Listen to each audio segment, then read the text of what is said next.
So I woke up on this fine election morning, minding my own business, go to my laptop, and this article pops up on my screen as I'm scrolling looking for news articles to hit today.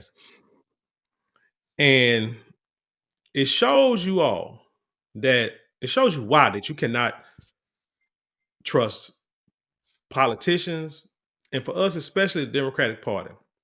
And the reason why I say especially the Democratic Party because they supposed to be the party of, black folk in America, right? We supposed to be the backbone of the party. They have our back because we have their back, but yet they do nothing for us. And when we say do nothing for us, it means along the lines of you do things for other groups specifically, but when we try to, when we want our fair share, a fair opportunity, can't do it. Can't do it based on race. This is why we hoop and holler for reparations so hard because y'all playing games with us. But anyway, the Democrats somehow get us on board to cape for them for the most silliest and ignorant shit stuff. And it's like we, for some reason, don't want to see it. We just they brainwash our people to hate Trump so much. They brainwash our people to hate Republicans so much. But don't come to us with facts, or even like tangibles or policies that will benefit us. They're just saying, hey, don't go to the other side because, oh my gosh, it'll be worse. They'll be dictators. They'll put you in chains. They'll bring slavery back. All kind of garbage. But yet on this side, it's like, well, what are y'all gonna do? They'll be like, well, Trump is a racist. Like, shoot, Biden is a racist. We don't care about that. We all of y'all are. Again, what are you going to do for me as an American citizen to where I have equal American rights, benefits, and opportunities? Period, point blank. There's nothing more, nothing less. What are you going to do? If you can't do nothing, don't look for my vote. You're not going to fear me. I'm a grown man. You're not going to scare me into voting for nobody.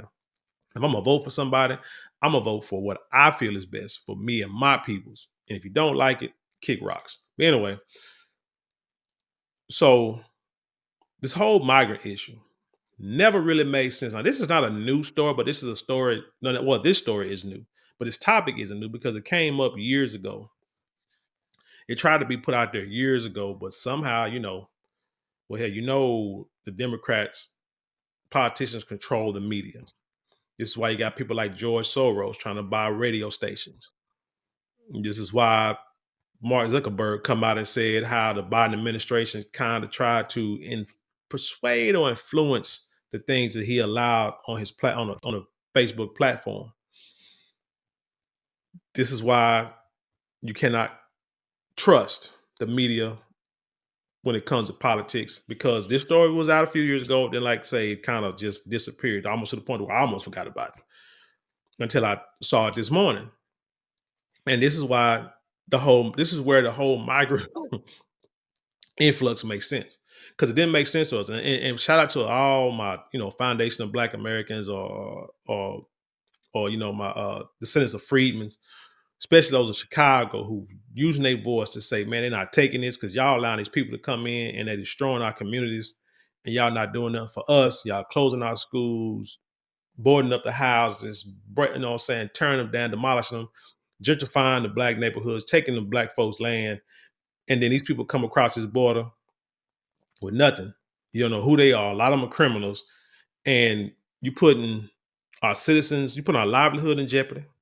You putting citizens' lives in jeopardy. A lot of these folks that came over here and started committing crimes in all neighborhoods, deleting little girls and stuff like that. With robbing, stealing, committing violence. But they have nothing to say about that. And it don't make sense. And while you see these people go to these town hall meetings and voicing their frustration about what's going on in their communities. And these politicians just sitting there and don't really have a rebuttal. Brandon Johnson with his whatever don't have a real rebuttal, a tangible rebuttal. You have to say they know something. It's something that they know, and it's a reason why. Because no person in their right mind will allow people to come that they don't know nothing about them, come move into their house so they can give them and let them eat all their food, use all their good electricity, go get them some clothes, give them transportation, take them to and from wherever they need to go, and they got problems in their own house as it is. But here's why your Democratic Party wanted these migrants influx by the millions to come into this country. This is from MSN.com by way of the Washington Examiner, and it reads, even not voting, migrants give Democrats 14 more electoral votes. I've said it many a times. You need to read and study. If you want to sit here and hoop and holler and bitch and complain about politics, you need to study politics.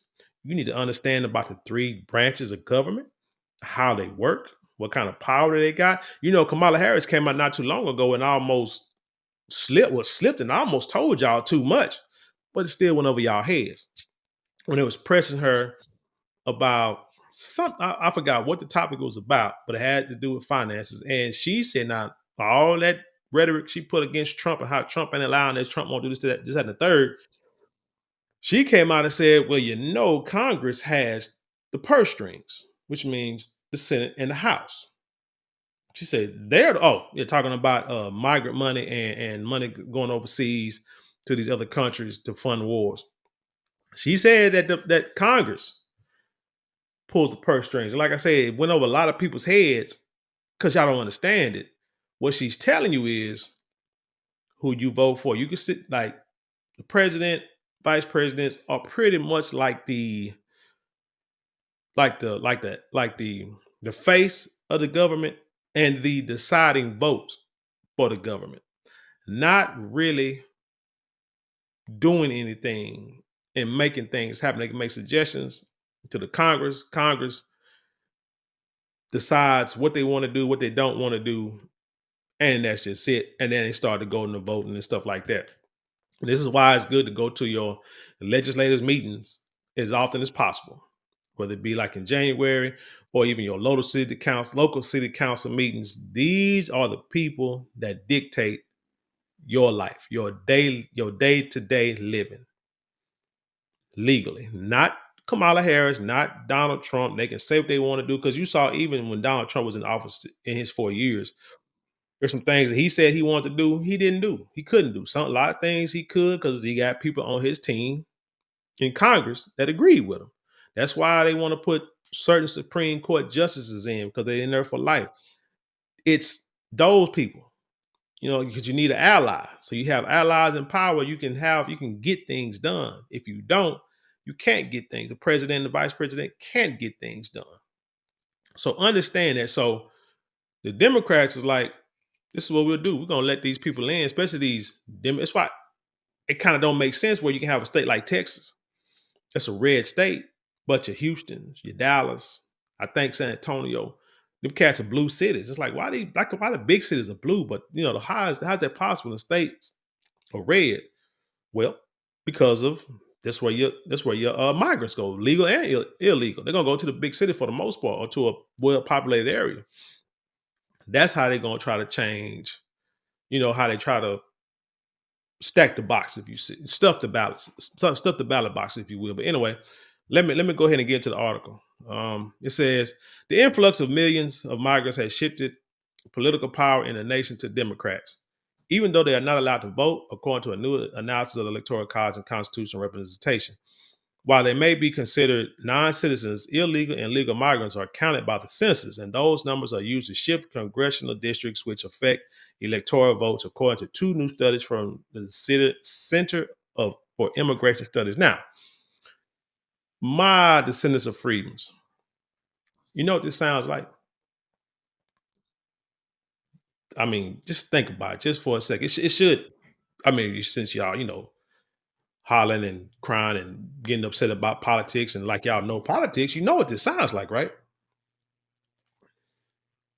It sounds like something that we went through, our ancestors went through many, many, many, many moons ago during slavery, and how we were put into bondage, whether we were brought over here or already over here. We were put into bondage as slaves to work these fields, to build this country, but we had quote unquote no representation. So which means them folk that was in office, they were like, hey, I got all these slaves, people. I got people on my they my property though, but they are people, but they my property, but they don't need rights of people. But look, I got so many people in this, in this in my on my plantation. There should be some kind of representation for them, right? And so it reminds me of, let me see if I can't find it real quick. The Three-Fifths Compromise. Y'all remember that? We went through hell and high water. We went through slavery, lynchings,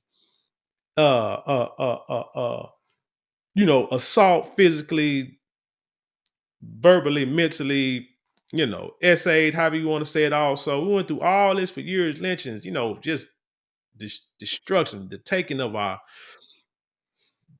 culture, everything, dehumanization. We went through all that in order for some migrants just to walk over here in the same, what I'm saying, and them folk get the same kind of privilege. But the Three-Fifths Compromise, if you don't recall, I want y'all look it up, I'm gonna get, but real quick, easy little Google search. It says the Three-Fifths Compromise was an agreement reached by the state delegates at the 1787 Constitutional Convention. Under the compromise, every enslaved American will be counted as three-fifths of a person for taxation and representation purposes. Now, I said that the compromise established that enslaved men and women will represent in the House at the ratio of 3 to 5 of the actual numbers. Now people try to what you call it, misconstrue, put out misinformation, uh, misdefine it as I as one person. They see me as three-fifths of a person. That's not exactly what that means. What they're saying is for every five of us, then they'll give three of us them people, them folk get three of us to represent them as delegates in Congress. So basically, it has nothing to do with us. It don't benefit us. It don't hurt us. I can't say it don't hurt us because it was slavery, but it don't benefit us. It benefits the slave owners. That's who it benefited, those in Congress. And it benefited Congress. Could have said, hey, well, there are actual people here, but they're human, but they're not people. We can't give them the same rights. So, hey, what's what you do? For every five slaves you got, we'll let three of them represent you as citizens. Well, not even citizens, but for taxation and representation purposes. That's what it was for.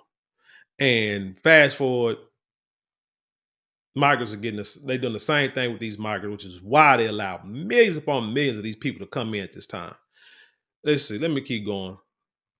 It says immigration shifts political power in the United States without a single migrant having to vote. So they don't even got to vote, and they already making a big impact. Seats in the U.S. House of Representatives and thus votes in the Electoral College are appointed among the states based on each one's total population, not by the number of citizens or legal residents, CIS says. So, see, again, you learn politics, and you'll see, you understand, and you got to study. If you got kids in school, you make sure they understand. I always say law, politics, and taxes, finance.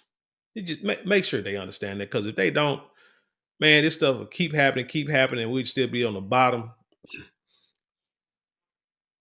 looking like fools. It says in two reports just issued, CIS said the 2020 census shifted 17 House seats and led to a gain for Democrats of 14 seats and electoral votes, which are based on House seats. Now, you see why that's so important for the election, for the presidential election?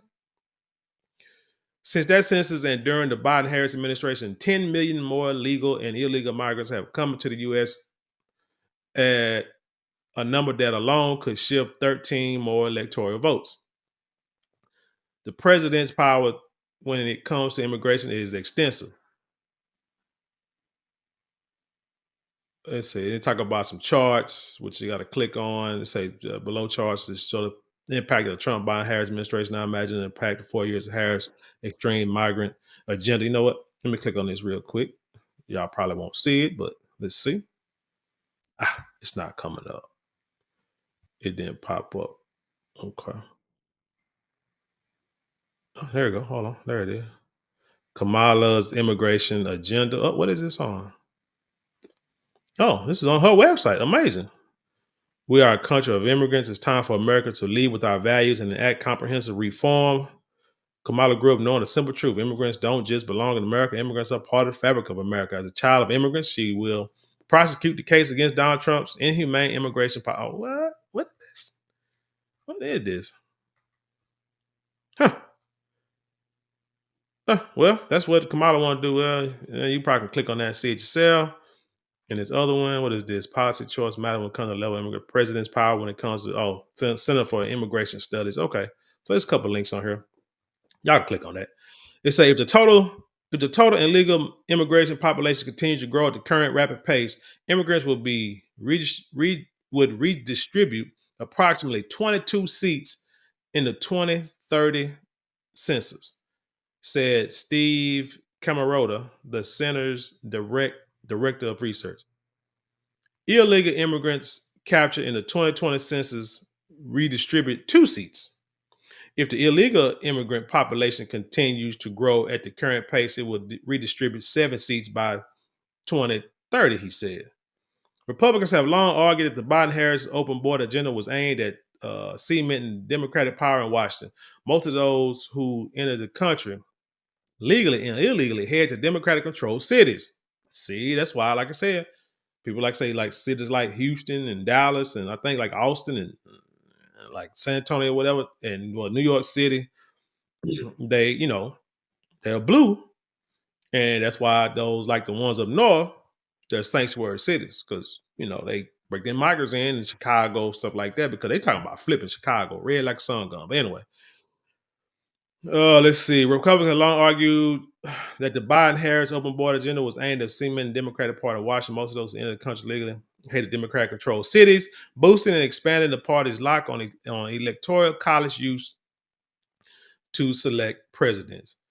Districts where non citizens comprise a large share of the population tend to vote Democratic, while high citizenship districts tend to vote Republicans.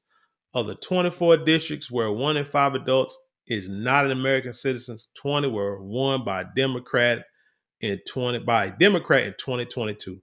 In contrast, a Democrat won in just 5 of the 54 districts where 98% of the adults are citizens, CIS added. So see, they're not bringing these migrants in for us. They're bringing them in so they can keep power in Washington, D.C., and which means they'll continue to not do anything for us.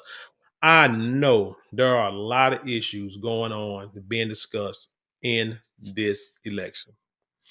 You got migrants, you got economy.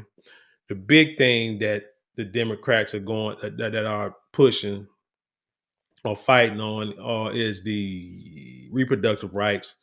I've done videos on that. We don't have to get too much into that. I don't understand why that would be your number one topic to fight on. Because when you look at the statistics, they say over 98% of all, baby deletions are not, well, let's just say it like this. 1 to 2% of baby deletions are due to like incest and, the assault kind.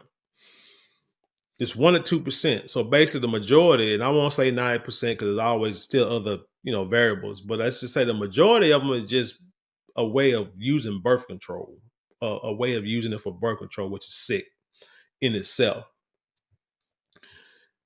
But like I say, a small one that's but for that small little bit, and I've seen like 2 or 3 articles that have came out in the last 2 or 3 days talking about cases where the woman couldn't get care because the heart was still beating. The kind of care I guess she wanted, and the heart was still beating. So the women or the babies ended up. A couple of women ended up dying young girls, young ladies, like actually end up dying because they couldn't. I mean, because they couldn't get the care until the heartbeat stopped. Then they could take the baby out because of the laws. But they'll try to tell you that Trump wants a ban. I'm just gonna go by what the man say. You know, if I gotta go by what you say, then I gotta go by what he say. Because if he lying and you lying too, then both of y'all lying. So who am I gonna trust? So basically, as a man, if I can't go by your word, I can't take you for anything. And then we'll figure out next time. And he ain't did nothing against me his first term. So hey, it's crazy good, I would say. But yeah, they're trying to say that he wants to get rid of that procedure altogether. But he said, man, just put it in the states. Because basically this is nothing that the feds need to be dealing with, and the government should be dealing with. This is what the people, y'all vote for it. Basically what he's saying, y'all vote for it. Don't put it on us. You know what I'm saying? Less government. That's what Republicans are about. Less government. Y'all vote on that because we don't agree with it. But hey, you are humans. You want to you want to make choices. You decide what you want to do down there in the states and the local levels, not here on the Fed level. But the same thing goes with like transgender.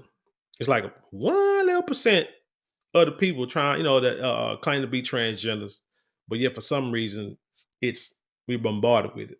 We're bombarded with the LMNOP community, bombarded with this stuff, and you can't understand why. But here's the thing: you bombard people with ignorance, with topics that are like not. When we talk about democratic society, democratically, those two topics shouldn't be that high on the list for anybody. I'm just going by politics, not by your feelings. But you got people who are doing something very deceptive to get into power and to increase power in order to stay in power. But them same people, remember, they are not doing. They haven't shown you they're going to do anything for descendants of freedmen, of American freedmen. They're not doing it. But hey, this is why they're doing it. Like I said, this is not a new topic. This I saw an article that came out like 2019. But again, they'll squash that. That they'll put it under the rug and come out and say and go more on the fear mongering of Donald Trump. For 4 years, you've been talking about Donald Trump. It's amazing, and yet, really, for Black Americans, you haven't done too much intangible. And then people ask me. I had somebody ask me like, "What did Donald Trump? What money did Donald Trump give Black people?" I don't know if I ever said Donald Trump gave Black people money as a group. See, this is what I know about Republicans. What I see when it comes to Republicans. If Republicans are about money and about riches, well, then a lot of time Republicans don't really care what, to an extent, do not care what race you are, because it ain't about black or white. It's about green in this, what I'm saying, in this country. I can tell you a story when I was years ago, worked in a warehouse, making what $10 an hour. I thought I was doing something, but this is back in the day when you could afford this stuff. You could afford pretty much anything. Working in a warehouse, making okay, decent money for the times, and had to get some jewelry for an anniversary. And man, and walked into the jewelry store. Me and the guy I was working with, because he gave me a ride up there because my car was in the shop, and he had to go drop me off to my lady's job. But I asked him, take me to this little jewelry store. I said I gave you some money, food or something like that. He said, "Oh man, it's fine." Went there. We both walked in. Like, so we come out of the warehouse, dirty brothers, and you get buzzed in. And this is a reputable jewelry store now, like a nationwide chain.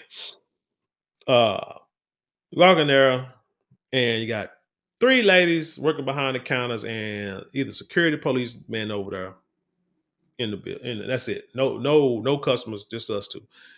Middle of the day, we're looking at stuff. So I say, "Hey, I want to get some jewelry, and I'll get it on y'all credit." And like, yeah, whatever. So they kind of, act like we really wasn't there for the most part. When I saw what I wanted, pointed it out, I said, "Okay, yeah, I want to get that, but I want to get on y'all credit." So it was like she like nonchalant, yeah, whatever. Here, fill this form out and give it back to me. So it's back when you used to write stuff down, right? Or fill the forms out, fill out the form. But I knew my credit was white folk credit. at the time. I already knew it. So I already knew I was gonna get approved for, but they didn't know. Even my homeboy didn't know.